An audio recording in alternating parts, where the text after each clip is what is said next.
بسم اللہ الرحمن الرحیم۔ السلام علیکم پیارے ناظرین، میں ہوں کوکب خان۔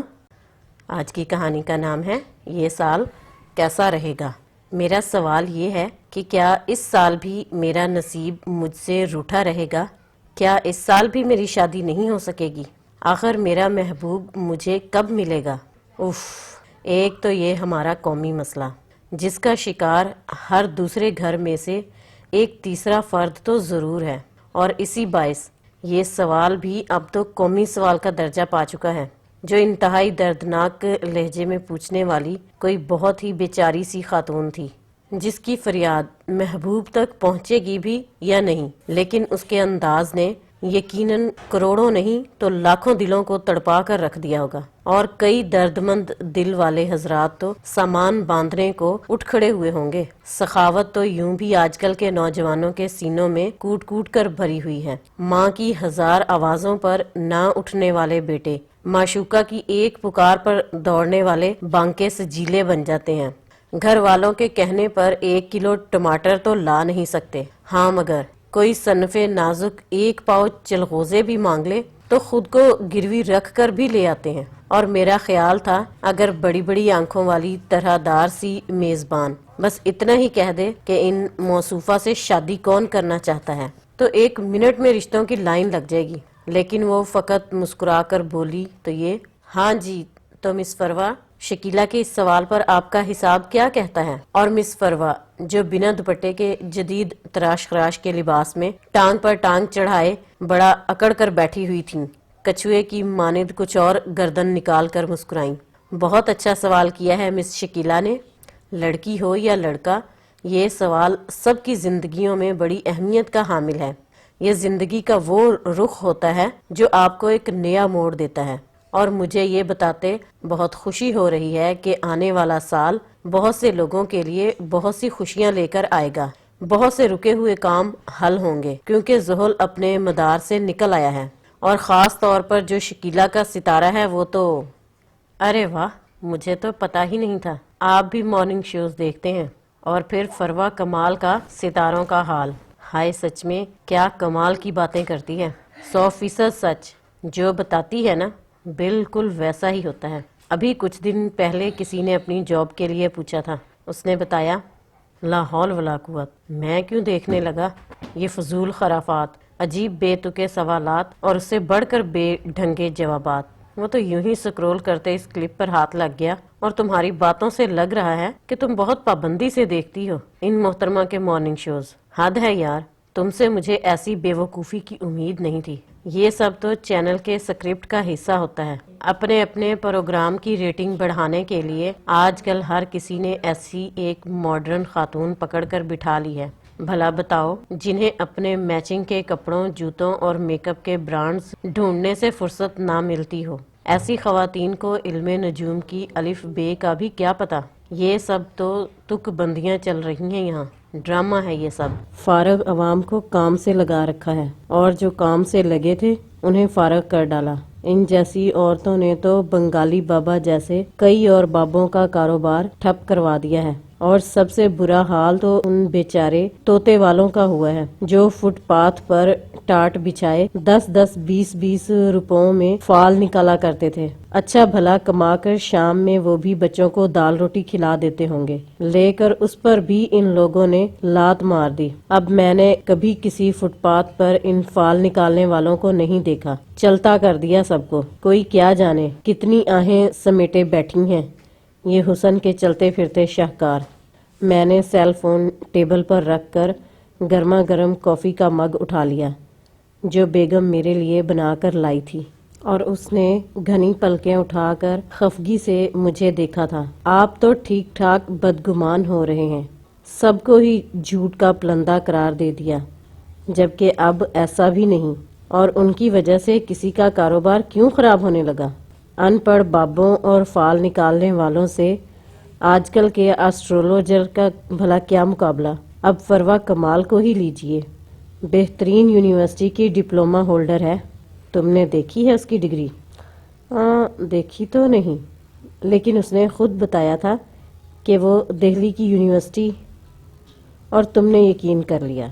اور جانے دو یار، یہ آن دا اسکرین لوگ اور ان کی باتیں بالکل ویسے ہی ہیں جیسے ہاتھی کے دانت کھانے کے اور دکھانے کے اور جنہیں تم سٹیج پر بڑی بڑی باتیں کرتا دیکھتی ہو یہ سب بھی دراصل اداکار ہی ہوتے ہیں، بس یہ ہے کہ ان کی کیٹیگری ذرا الگ ہوتی ہے۔ یہ لوگ وہ مسالہ ہوتے ہیں جو چاٹ پر ذائقہ بڑھانے کے لیے چھڑکا جاتا ہے۔ یہ لوگ بزنس کرتے ہیں میری جان، بزنس۔ خیر، ہم یہ کیا ٹاپک لے کر بیٹھ گئے؟ تم یہ بتاؤ امی اور سب لوگ کہاں ہیں؟ کوئی نظر نہیں آ رہا۔ میں نے مگ واپس میز پر رکھتے ہوئے پوچھا۔ امی اور شازمہ تو شاندانہ کی طرف گئی ہیں اس کی ساس کی عیادت کے لیے، ان کی طبیعت ٹھیک نہیں تھی۔ ثانیہ اور زیغم ابھی آفس سے نہیں لوٹے اور ابو جی مسجد سے۔ باقی رہ گئی بوا جی تو وہ بھی نماز پڑھ رہی ہیں اور شکر ہے وہ مصروف ہوئیں۔ جب سے امی اور شازمہ گئی ہیں انہوں نے ایک منٹ کے لیے مجھے اپنے پاس سے اٹھنے نہیں دیا۔ میرا کتنا ٹائم ضائع کروا دیا، جبکہ میں نے لاکھ کہا کہ مجھے کھانا بنانا۔ کیا مطلب تم نے اب تک کھانا نہیں بنایا؟ میری تو چیخ ہی نکل گئی اس اطلاع پر۔ کہاں سے بناتی؟ بوا جی ہلنے دیتی تو تب نہ۔ پتہ نہیں کہاں رہ کر اتنی بڑی ہوئی ہیں، بالکل بچوں کا سا حال ہے۔ اکیلے کمرے میں بیٹھتے انہیں ڈر لگتا ہے، گھبراہٹ ہوتی ہے۔ ان سے کہا بھی کہ میرے ساتھ کچن میں چلیں، میں وہاں کھانا بنا لوں گی اور آپ آرام سے بیٹھی رہیے گا، مگر نہ جی، انہیں تو کچن کا سوچ کر ہی سردی لگ رہی تھی۔ لاکھ کہا میں وہاں ہیٹر چلا دوں گی، مگر انہیں تو ہیٹر سے بھی الرجی۔ اف، اب تم یہاں کھڑے کھڑے باتیں بنا کر میرا دماغ مت کھلاؤ، پلیز گو، کھانے کا کچھ کرو یار، بھوک سے برا حال ہے میرا۔ میں تڑپ اٹھا۔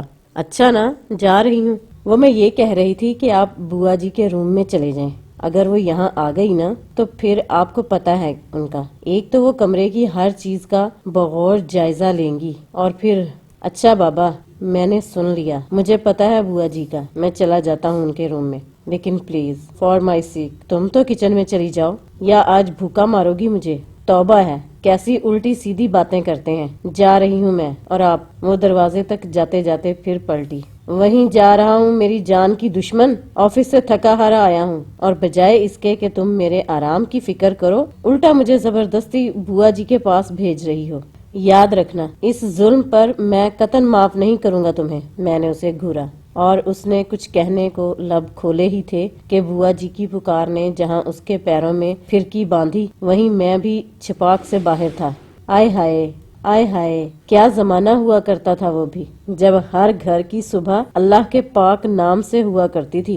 گھر کی بہو بیٹیاں منہ اندھیرے ہی اٹھ کر کاموں سے لگ جایا کرتی تھیں۔ کوئی آٹا گوندھ رہی ہے، کوئی لسی بلو رہی ہے، کوئی صحن میں لگے بستر سمیٹ رہی ہے۔ کیا رونق ہوا کرتی تھی وہ بھی۔ میں جب بیاہ کر اپنے سسرال گئی تو یہ بڑی حویلی تھی ہماری، 2 کنال پر تو باغ ہی تھا اس کے پچھواڑے۔ جامن، آم، شہتوت، کھجور کے اونچے اونچے درخت تھے وہاں، اور ایسے ہرے بھرے کہ دیکھتے ہی طبیعت سرشار ہو جاتی۔ اللہ بخشے، اگلے ہی دن میری ساس نے میرے ہاتھ میں نئی جھاڑو پکڑا کر کہا تھا، یہ لو دلہن، آج سے اس باغ کی ذمہ داری تمہاری، اب اس کی دیکھ ریکھ صفائی ستھرائی کا تمہیں ہی خیال رکھنا ہے۔ تم جتنا دل سے اس پھلواری کو سنبھالو گی بس سمجھ لینا اتنے ہی تمہیں بھاگ لگیں گے۔ اور میں ٹھہری سدا کی سیدھی سادھی، ان کی اس بات کو پلو سے باندھ لیا۔ ہر روز جو نور کے تڑکے اٹھ کر وہاں پیر دھرنا تو سورج سر پر آ جاتا تھا، مگر مجال ہے جو کبھی ماتھے پر ایک شکن بھی آئی ہو یا پھر کسی کے سامنے تکان کا اظہار کیا ہو۔ اف، اس کا مطلب ہے بوا جی آپ کی ساس تو انتہائی ظالم خاتون تھی، آپ جیسی پتلی پتنگ لڑکی کو اتنے بھاری کام پر لگا دیا تھا انہوں نے۔ بوا جی کی رام کہانی سنتی شازمہ شدید دکھی لہجے میں بول اٹھی تھی۔ مجھے اس کے انہیں دیے گئے خطاب پر بے اختیار ہنسی آئی تھی، مگر جسے بوجہ ادب دبا گیا، کیونکہ ہماری بوا جی، جو کہ دراصل ابو کی سب سے چھوٹی اور پیاری پھپھو ہیں، جو 2 ماہ قبل ہمارے ہاں آئیں تو بطور مہمان تھیں، مگر پھر جن کا دل کچھ اس طور لگا کہ اب یہاں سے جانے کا ذکر تک نہیں کرتی۔ خاصی نازک مزاج ہیں، مگر صرف مزاج کی حد تک، باقی اگر انہیں کسی بات پر یا کسی پر غصہ آ جائے تو اگلے کی گردن پر 1 پاؤں رکھنا ہی کافی ہوگا، اور تیسرے دن آپ کو اس بیچارے کے کل شریف پڑھوانا پڑیں گے۔ خیر، یہ سب تو ایک مذاق تھا۔ ویسے بوا جی بہت زندہ دل خاتون ہے، چونکہ خاندان میں بچ جانے والی واحد بزرگ ہیں، اس لیے بھی ہم سب انہیں خصوصی محبت اور عزت دیتے ہیں۔ ان کے آنے سے ہمارے گھر کے ماحول میں بھی کافی تبدیلی دیکھنے میں آ رہی تھی۔ سب اکثر ان کے پاس بیٹھے گپ شپ لگا رہے ہوتے، وہ باتیں ہی خوب مزے کی کرتی تھیں۔ ہائے نہیں بیٹا، جانے والوں کی برائی نہیں کرتے، اور وہ ظالم نہیں تھیں، بڑی بھلے مانس خاتون تھیں، بہت ہی اصول پسند۔ زندگی کی بہت سی اچھی باتیں میں نے انہی سے سیکھیں۔ اب یہی دیکھ لو، وہ جب تک زندہ رہیں انہوں نے اپنی 5 بہوؤں کو ایک ہی گھر میں رکھا تھا، اور میری نظر میں ایک عورت کی یہ بڑی کامیابی ہوتی ہے۔ رنگ رنگ کے مزاج کی بہو کو سنبھالنا کوئی آسان بات نہیں ہوتی، کسی کے نخرے اونچے، کسی کی باتیں وکری تو کسی کی عادتیں، لیکن سب کو یکجان کر لینا بڑے ہی دل گردے کا کام ہے بیٹا۔ یہ تو میں نے بھی جب اپنی 3 بہویں سنبھالی نا تو تب جا کے خبر ہوئی کہ کس مشکل سے انہوں نے سب کو ایک مٹھی میں کر رکھا تھا۔ اب تم اپنی بھابھیوں کی ہی مثال لے لو، بڑی اور چھوٹی دونوں کے مزاج میں زمین آسمان کا فرق ہے۔ وہ کیسے بوا جی؟ ان کی بات نے میرے بڑھتے قدم روک لیے تھے۔ میں وہیں ان کے سامنے جا بیٹھا۔ اے میاں، تم کہاں سے ادھر آن ٹپکے؟ یہاں خالص عورتوں کی باتیں چل رہی ہیں، تمہارا بھلا یہاں کیا کام؟ وہ کھٹاک سے کچھ یوں بولی کہ میں شرمندہ سا ہوتا پھر سے اٹھ کھڑا ہوا۔ اوہ سوری، مجھے پتا نہیں تھا، آپ کریں خالص عورتوں کی باتیں۔ دس از ناٹ فیئر بوا جی۔ کون سی عورتوں والی باتیں؟ حد کرتی ہیں آپ بھی، آپ کو میں عورت نظر آ رہی ہوں؟ شازماں تڑپ کر گویا ہوئی۔ بوا جی نے ہنستے ہوئے اس کے سر پر ایک چپت رسید کی۔ سچ ہی کہتے ہیں، آج کل کی نسل میں ذرا برداشت نہیں، اور عقل تو سمجھو چھلنی میں لے کر آئے ہیں۔ ذرا سا مذاق کیا تھا میں نے۔ تم دونوں تپتے توے پر جا بیٹھے۔ تم بھی بیٹھ جاؤ میاں سمسام عبید موسوی۔ ایک تو تمہاری ماں نے بھی اللہ جانے تمہارا نام کہاں سے نکالا تھا، لیتے ہوئے زبان کو بھی بل پڑتا ہے، اور یہ لو خیر سے بڑی عمر ہے، نام لیا اور حاضر۔ تمہاری ماں بھی ادھر ہی آ گئی۔ چلو اچھا ہے، میں رات ہی سوچ رہی تھی کہ بہو سے بات کروں گی۔ کون سی بات بوا جی؟ امی 1 سیٹر پر آن فروکش ہوئی۔ ارے بھائی، وہی جس پر میں دیکھ رہی ہوں، تمہارا رتی بھر دھیان نہیں ہے۔ میں تمہیں ایسا سمجھتی تو نہیں تھی، میرا تو خیال تھا تم ایک سمجھدار عورت ہو، آدھا دن کتابیں پڑھ کر گزارتی ہو، آخر کچھ سیکھا تو ہوگا ان سے، مگر مجھے تو لگتا ہے سب پڑھ کر گنوا دیا۔ سچ پوچھو تو مجھے خوشی نہیں ہوئی تمہارے اس رویے سے۔ یہی وہ دن ہے جب تم انصاف کا ترازو ہاتھ میں پکڑ لوگی تو آگے کے دن تمہارے سکون اور توازن میں گزریں گے، مگر میں تو حیران ہوں کہ تم کیسے اتنی لاپرواہی برت رہی ہو۔ ارے ارے بوا جی، ہوا کیا ہے؟ آخر ایسی کیا خطا سرزد ہوئی ہے مجھ ناچیز سے؟ پہلے وہ تو بتائیں مجھے۔ امی تو بوکھلا کر اٹھی۔ ہم دونوں کی طرف دیکھا، پھر انہیں۔ میں نے کب کہا کہ خدا نہ خواستہ تم نے کوئی خطا کی ہے؟ ایسا کچھ نہیں ہوا بہو، اور اللہ نہ کرے ایسی کوئی نوبت آئے، قبل اس کے کہ کسی اور کی توجہ اس طرف ہو۔ تم اس سے پہلے ہی دھیان کر لو۔ اب دیکھو، زرنش بچی صبح سے اٹھ کر کام میں لگی ہوئی ہے، اس کا ایک پاؤں اپنے کمرے میں ہوتا ہے اور ایک باورچی خانے میں، مانو اس وقت میں پہیا بنی ہوئی ہوتی ہے وہ بیچاری۔ میاں کو تیاری میں مدد دینا، سب کے لیے ناشتہ بنانا، ایک ایک کا خیال رکھنا اس اکیلی کے لیے یقیناً مشکل ہوتا ہوگا، جبکہ اب گھر میں افراد بھی زیادہ ہو چکے ہیں، اور ایک وہ ہمارے چھوٹے میاں کی دلہن ہے، صبح سویرے بنی ٹھنی کمرے سے باہر آتی ہے، آرام سے بنا بنایا ناشتہ کیا اور میاں کا ہاتھ پکڑ مزے سے یہ جا وہ جا، شام ڈھلے واپسی ہوگی، بنا بنایا کھانا کھایا اور کمرے میں اللہ اللہ تے خیر صلاح۔ اتنے مہینے ہو گئے چھوٹے میاں کی شادی کو، اور اس نے ابھی تک گھر کے کسی کام میں ہاتھ نہیں ڈالا، تو اس میں تمہاری ہی کوتاہی بنتی ہے۔ دیکھو، میرا مقصد خدا نہ خواستہ اس گھر میں کوئی فساد ڈالنا نہیں ہے، لیکن میں کیا کروں کہ کہیں ہوتی نا انصافی اور کسی کی صاف نظر آتی غلطی مجھ سے برداشت نہیں ہوتی۔ بے شک تم برا مان جاؤ، پر میں تو خدا لگتی کہوں گی، یہ سب ٹھیک نہیں ہو رہا۔ بوا نے 2 ٹوک اور واضح الفاظ میں اپنا موقف بیان کیا تھا، اور جو ٹھا کر کے میرے دل کو لگا تھا۔ واقعی یہ سب میں بھی دیکھ رہا تھا۔ زرنش کو صبح میں کچن میں چھوڑ کر جاتا تھا، اور واپسی پر بھی مجھے وہ وہیں ملتی تھی۔ گھر میں افراد بڑھنے سے ظاہر ہے اس پر کام کا بوجھ بھی بڑھ گیا تھا، اور اب اکثر اسی وجہ سے اس کے چہرے پر تھکن کے آثار بھی ہوتے تھے، لیکن یہ شکر ہے کہ اس نے ابھی تک مجھ سے اس بارے میں کوئی شکایت نہیں کی تھی، اور یقینی طور پر یہ اس کی اعلیٰ ظرفی تھی جو وہ خندہ پیشانی سے سب ذمہ داریاں سنبھال رہی تھی۔ آپ نے تو بڑی باریک بینی سے جائزہ لیا ہے بوا جی، آپ کی بات بالکل درست ہے، لیکن میں تو ثانیہ کی جاب کی وجہ سے اسے اب تک رعایت دے رہی تھی، مگر یہ تو میں نے سوچا ہی نہیں تھا کہ میں انجانے میں ایک بڑی کوتاہی کا شکار ہو رہی ہوں۔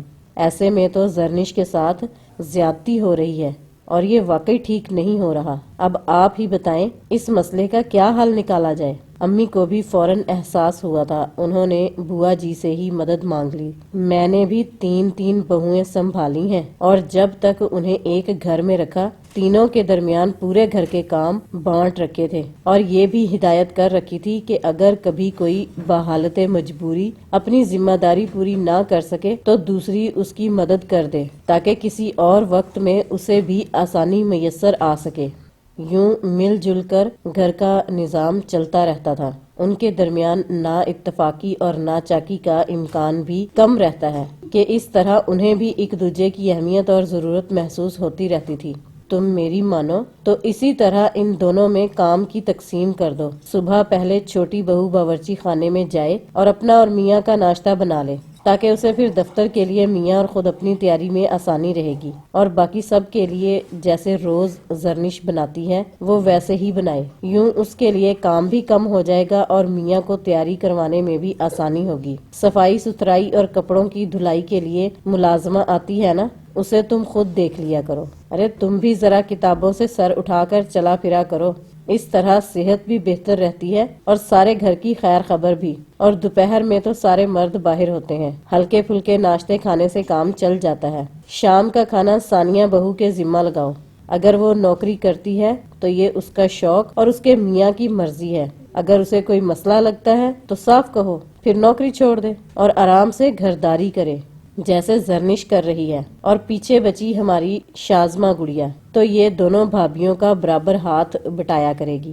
اسے بھی تو ہم نے کام کاج سکھانے ہیں، آخر کل کلاں کو اس نے بھی تو اپنے گھر جانا ہے۔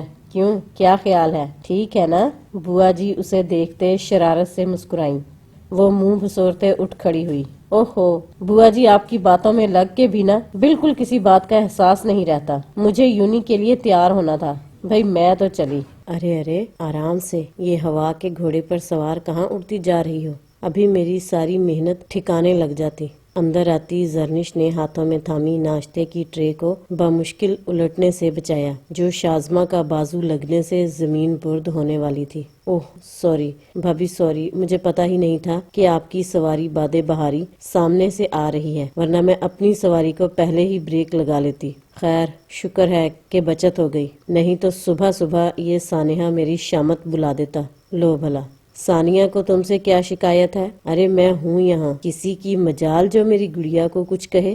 شازمہ کے تیزی سے بولے گئے جملے کی بوا جی کو کچھ اور ہی سمجھ آئی تھی۔ ہم سب ہنس دیے۔ اوہ بوا جی کتنی اچھی ہیں آپ، کتنا خیال ہے آپ کو میرا۔ شازمہ نے ہنستے ہوئے ان کے گلے میں بازو ڈال دیے تھے۔ ارے میری جان، مجھے تو تم سب کا خیال ہے، سب میرے پیارے بچے ہو، مجھے تو سب کی ہی فکر رہتی ہے۔ اور ادھر آؤ بہو، آرام سے ناشتہ کرو یہاں ہم سب کے ساتھ بیٹھ کر۔ انہوں نے زرنش کا ہاتھ تھام کر پاس بٹھانا چاہا تھا۔ ارے بوا جی، چولہے پر چائے رکھی ہے، آپ ناشتہ شروع کریں، میں بس ابھی لے کے آئی۔ وہ ان کا ہاتھ تھپ تھپاتے ہوئے چلی گئی۔ ماشاءاللہ بہت ہی پیاری اور سمجھدار بچی ہے، دل خوش کر دیتی ہے، اپنی ہے نا تو سب کا احساس کرتی ہے، مگر مزہ تو تب ہے جب اسے بھی اسی اپنائیت کا احساس دلایا جائے۔ کیوں بہو؟ بوا جی نے ابرو اچکاتے امی سے تائید چاہی۔ انہوں نے مسکراتے ہوئے سر ہلا دیا۔ بزرگ بھی کتنی بڑی نعمت ہوتے ہیں، بالکل ایک گھنے سایہ دار درخت کی مانند، جن کی ٹھنڈی میٹھی چھاؤں گھروں میں اترنے والی دھوپ کو وقت سے پہلے ہی سمیٹنے کا ہنر جانتی ہے۔ ویسے تو بوا جی بہت سخت مزاج مشہور ہیں، یہاں تک کہ ان کی اپنی بہویں اور بچے ان سے نالاں رہتے ہیں، لیکن جس طریقے سے انہوں نے ایک اہم مسئلے کی نشاندہی دی اور پھر اس کا حل پیش کیا، میں تو ان کی فہم و فراست کا قائل ہو گیا تھا۔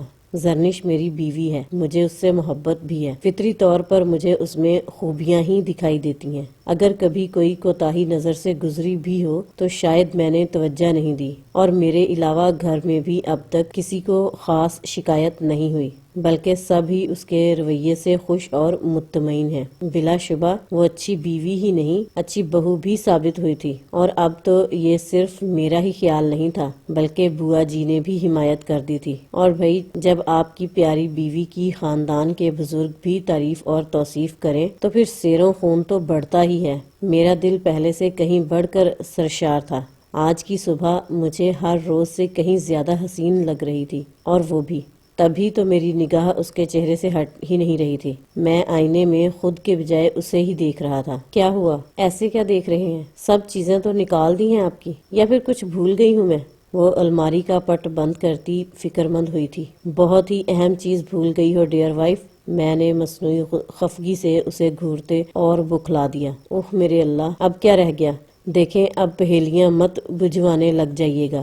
جو چیز رہ گئی ہے جلدی سے بتا دیں۔ ویسے تو میں نے آپ کے موزے، گھڑی، سیل فون، نیلی فائل، بجلی کا بل، سبھی کچھ تو ٹیبل پر رکھ دیا ہے۔ ان کے علاوہ اور کیا تھا؟ وہ ماتھے پر ہاتھ رکھے کچھ سوچتی ادھر ادھر دیکھنے لگی۔ یہ کون باندھے گا؟ میں نے مسکراتے ہوئے ٹائی اس کی آنکھوں کے آگے لہرائی۔ اوفو، آپ نے تو مجھے ڈرا ہی دیا تھا۔ اب اتنا سا کام تو خود کر لیں۔ میں ناشتہ بنانے جا رہی ہوں، آپ بھی بس جلدی سے آ جائیں۔ وہ دروازے کی جانب بڑھ رہی تھی کہ میں نے بازو سے پکڑ کر اپنی طرف کھینچ لیا۔ اب ایسی دیر بھی نہیں ہو رہی مجھے، بن جائے گا ناشتہ بھی۔ تم پہلے یہ ناٹ لگاؤ، اور دھیان سے، کہیں غصے میں زیادہ ہی نہ کس دینا۔ ویسے اس وقت دل تو یہی چاہ رہا ہوگا نا؟ میں نے شرارت سے ایک آنکھ دبائی۔ وہ گھور کر رہ گئی تھی۔ خدا نہ خواستہ میں کیوں چاہوں گی ایسا؟ آپ ہی تنگ کرتے ہیں مجھے، بچوں کی طرح ضد پر ہی اڑ جاتے ہیں۔ پہلے اچھا بھلا خود ہی شرافت سے تیار ہو جاتے تھے، اب ہر صبح 100 نخرے اٹھانا پڑتے ہیں مجھے آپ جناب کے۔ سچ سچ بتائیں، بوا جی کو آپ نے ہی تو صلاح نہیں دی تھی؟ اس کی تشکیک بھری نظریں میرے چہرے پر ٹکی تھیں۔ ارے میں بھلا ایسا ذہین و فطین کہاں؟ مجھے تو تمہارے سوا کچھ نہ دکھائی دیتا ہے نہ سجھائی۔